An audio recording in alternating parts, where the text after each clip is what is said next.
ফিলিস্তিন জিন্দাবাদ জানিয়ে দিব হাতে থাকা সর্বশেষ আপডেট আন্তর্জাতিক সংবাদ। প্রথমেই সংবাদ শিরোনাম, ইসরায়েলে ফের হুথিদের ড্রোন হামলা। এরপর জানিয়ে দিব পরমাণু চুক্তির পুনরুজাগরণে ওমানে মুখোমুখি হচ্ছে ইরান ও যুক্তরাষ্ট্র। এদিকে ইসরায়েলের অন্তত ৩৬ বিমান হামলায় নিহত হয়েছেন ২ নারী ও শিশুরা।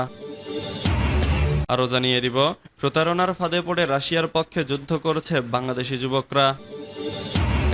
সর্বশেষ জানিয়ে দিব জম্মু ও কাশ্মীরে বন্দুকযুদ্ধে ভারতীয় সেনা কর্মকর্তা সহ নিহত ৩। এতক্ষণ শুনছিলেন সংবাদ শিরোনাম, এবারে বিস্তারিত। তবে অনুরোধ থাকবে ভিডিওটিতে একটি লাইক করবেন এবং কমেন্ট করে জানিয়ে দিবেন কোন জেলা থেকে আপনি আমাদের এই ভিডিওটি দেখছেন। ইসরায়েলে ফের হুথিদের ড্রোন হামলা। ইসরায়েলে ফের ড্রোন হামলা চালিয়েছে হুথি বিদ্রোহীরা। এক বিবৃতিতে ইসরায়েলি সেনাবাহিনী জানিয়েছে যে তারা একটি ড্রোন হামলা প্রতিহত করেছে। অন্যদিকে জর্ডানের একটি সামরিক সূত্র জানিয়েছে যে সেখানে আরেকটি ড্রোন বিধ্বস্ত হয়েছে। ইরান সমর্থিত হুথিরা বিদ্রোহীরা এসব হামলা চালানোর দাবি করেছে। খবর এএফপির। ইসরায়েলি সামরিক বাহিনী এক বিবৃতিতে জানিয়েছে পূর্ব দিক থেকে ইসরায়েলি ভূখণ্ডে আসা একটি ইউএভি প্রতিহত করেছে আইডিএফ। তবে এ বিষয়ে বিস্তারিত কিছু বলা হয়নি। ২০২৩ সালের অক্টোবরে গাজায় ইসরায়েল ও হামাসের মধ্যে যুদ্ধ শুরু হওয়ার পর থেকেই হুথি বিদ্রোহীরা ইসরায়েলের ড্রোন হামলা এবং ক্ষেপণাস্ত্র হামলা চালিয়ে আসছে। তবে বেশিরভাগ হামলাই ইসরায়েলি আকাশসীমায় প্রবেশের আগেই বাধাগ্রস্ত করা হয়েছে। হুথি বিদ্রোহীরা ফিলিস্তিনিদের সঙ্গে সংহতি প্রকাশের পরেই এসব হামলা চালিয়ে আসছে।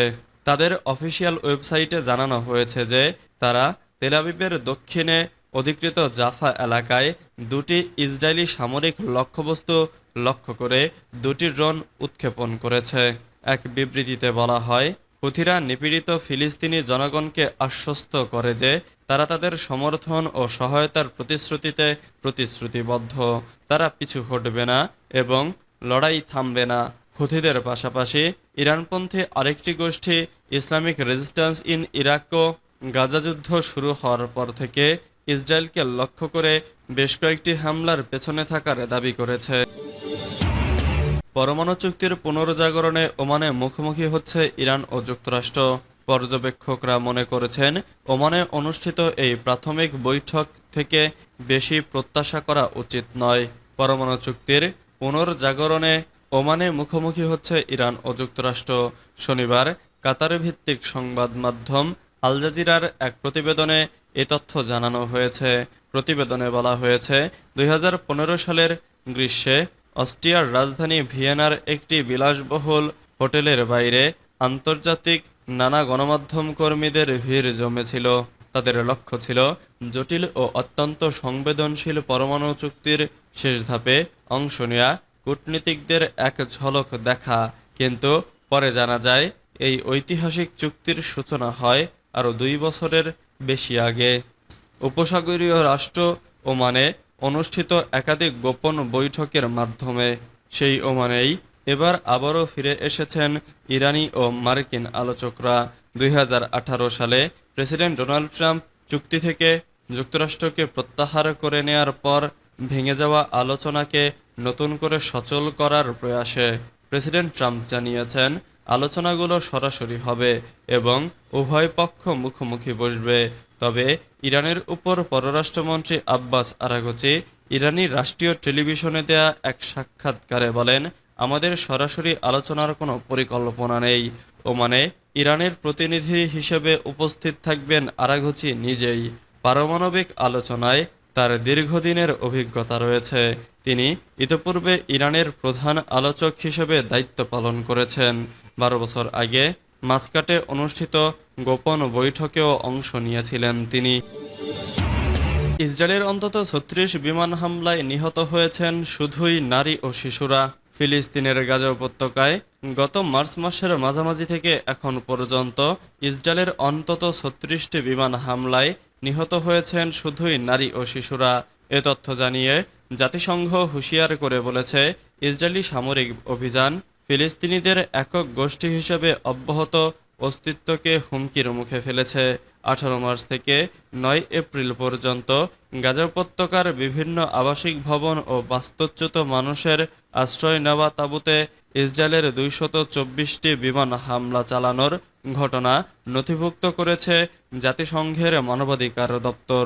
জাতিসংঘের মানবাধিকার বিষয়ক হাই কমিশনার এর মুখপাত্র রাভিনা শামদাসানি শুক্রবার বলেছেন, 18 মার্চ থেকে 9 এপ্রিল পর্যন্ত গাজা উপত্যকার বিভিন্ন আবাসিক ভবন ও বাস্তুচ্যুত মানুষের আশ্রয় নেওয়া তাঁবুতে ইসরায়েলের 2024টি বিমান হামলা চালানোর ঘটনা নথিভুক্ত করেছে তার দপ্তর। মুখপাত্র আরও বলেন, এর মধ্যে 36টি হামলার ঘটনায় নিহত ব্যক্তিদের বিষয়ে সংগৃহীত তথ্যে দেখা গেছে তারা সবাই নারী ও শিশু। মার্চে ফিলিস্তিনি স্বাধীনতাকামী সংগঠন হামাসের সঙ্গে ইসরায়েলের প্রথম দফার যুদ্ধবিরতি শেষ হয়। তখন থেকে এ পর্যন্ত গাজায় ইসরায়েলি হামলায় 1500 এর বেশি ফিলিস্তিনি নিহত হয়েছেন বলে জানিয়েছে ফিলিস্তিনের স্বাস্থ্য মন্ত্রণালয়। প্রতারণার ফাঁদে পড়ে রাশিয়ার পক্ষে যুদ্ধ করছে বাংলাদেশি যুবকরা। বেকারত্ব ও বিদেশে কাজের আশায় বাংলাদেশি যুবকরা প্রতারণার ফাঁদে পড়ে রাশিয়ার হয়ে ইউক্রেনের বিরুদ্ধে যুদ্ধে অংশ নিচ্ছে বলে অভিযোগ উঠেছে।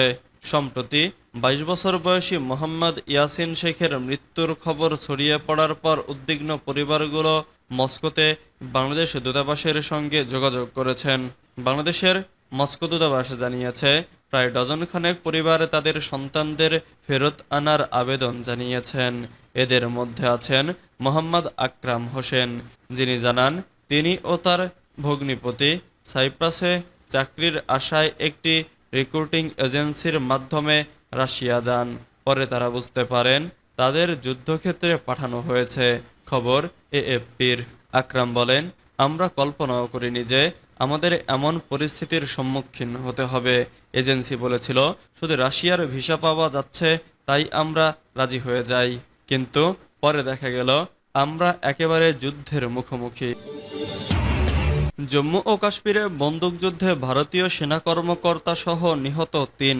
ভারতের জম্মু ও কাশ্মীরের আখনুন সেক্টরে সশস্ত্র গোষ্ঠীর সাথে সংঘর্ষে সেনাবাহিনীর একজন জুনিয়র কমিশনড অফিসার নিহত হয়েছেন। শনিবার 12 এপ্রিল ভারতীয় সেনাবাহিনী এ তথ্য জানিয়েছে। কর্মকর্তাদের মতে আখনুর সেক্টরে নিয়ন্ত্রণ রেখা বরাবর সশস্ত্র গোষ্ঠীর সাথে সংঘর্ষে সেনাবাহিনীর একজন জুনিয়র কমিশনড অফিসার মারা যান। তার নাম কুলদীপ চাঁদ। তবে ওই গোষ্ঠীর অনুপ্রবেশের চেষ্টা ব্যর্থ করা হয়েছে বলে জানানো হয়।